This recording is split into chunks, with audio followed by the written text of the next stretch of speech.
Okay, so I'm bringing you guys a quick video on these headphones right here, Skullcandy Rail ANCs. They kind of piqued my interest. Now, if you don't know these headphones, I got these off of Best Buy, and at Best Buy, they're about $100. They also have a version of these that don't have ANC. I didn't want those. I wanted the ANC ones specifically because I use my headphones in New York City on the subway, on a run, for work. So I want to be able to do noise canceling. That's important to me. And these used to be a Walmart, I think, exclusive. The headphones actually were like the Rail ANC TX or something like that. Don't quote me on that. I'll put the name here. And they looked interesting because they have a nice shape. They look like they'll fit in your ears really nicely. And they're budget headphones. So if I drop them or they fall or they break, I don't really care about them. Sometimes I don't want to wear my most expensive headphones out for a run. That being said, I picked them up and this is what they look like. They are your like stem bud style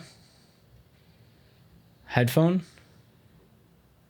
They have a glossy finish to them. They're ergonomically like fit in your ear, looks pretty identical to an AirPod Pro, but obviously these have USB-C charging. Now, that being said, I bought these. I was excited to use them. Skullcandy's known for having like really big bass, and I ran into one big issue. And I don't know if by the time you're watching this video, you'll still have that issue, but it's kind of a deal breaker for me. Now, if you know anything about headphones, when you get a pair of headphones out the box, there are certain levels of tweaking that you can do with the EQ to make them sound better. And I personally am one of those people who EQs my headphones. That's the whole point of spending an extra $100, $200 on expensive headphones, is because they have the EQ options. And those EQ options allow you to change the sound to your preference. They just had to be a decent pair of sounding headphones with decent ANC and decent transparency. While they do offer really good features, I wasn't able to fully utilize those features with these headphones. I can't get the app to do the firmware update for these. It just keeps doing a loop nonstop, saying update firmware installed, rebooted, and then goes on the cycle again. It's driving me crazy.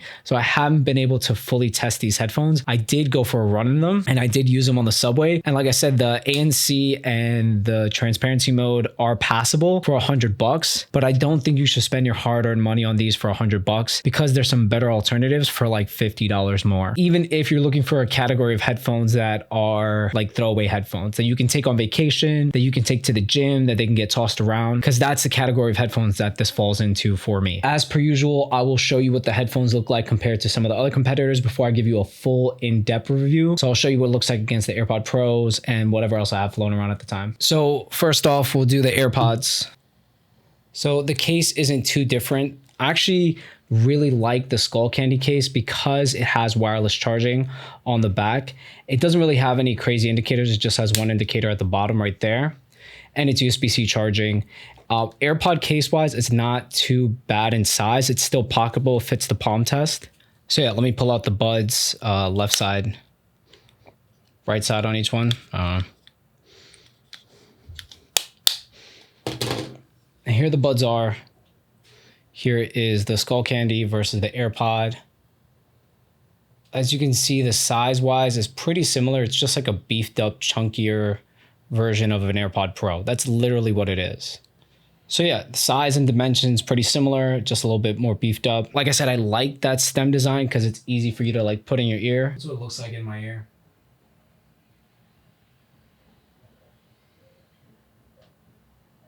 So there it is against the AirPod. Here they are against the Sony WFM 1000 Mark Vs. Still testing these. Honestly, the bud shape is about the same thing, but with the stem as a plus. Actually, not too bad thickness wise. And last but not least, I'm going to show you what I think you should get instead of these potentially is the Tozo Golden X1. Now, the Tozo Golden X1 is by far my favorite bud that I've tried off of Amazon.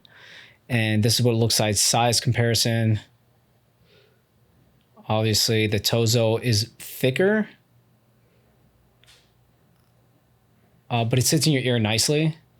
It's a little bit thicker than this one, but it also has like a little stem. And the good thing about the Tozo is that the Tozo actually works. The app actually works.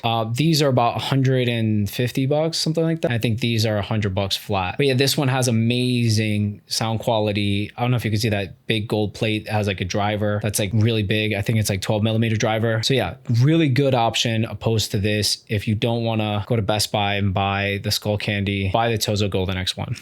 That's just my initial impression. I'm going to fully test these headphones out and let you guys know if they're worth it in terms of like real world usage. I'm just hoping that I can get the app to to work. Maybe I do have a pair that's like a little, like a lemon, like they're bad. That being said, I did put some music onto these and actually load up some music. And right now, just to be fair, I have the ANC on. I can barely hear anything. Like the ANC is pretty good. Let's put on something on Spotify. Let's put on Lil Uzi Vert. We're gonna put on Spin Again. Bassy, very bassy.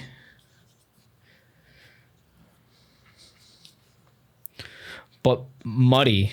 They're muddy. They're muddy in their sound. And again, I'm pretty sure they would be easy to fix that in the EQ options. But when it comes to me, where I test tons of headphones, where I literally have, you know, the top tier Sony WFM Mark V's right here, and I have other options. I've tested the Bose and the Sennheisers. It's hard for me to recommend something.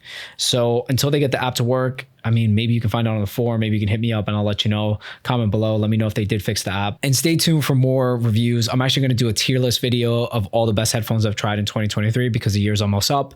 So stay tuned for that.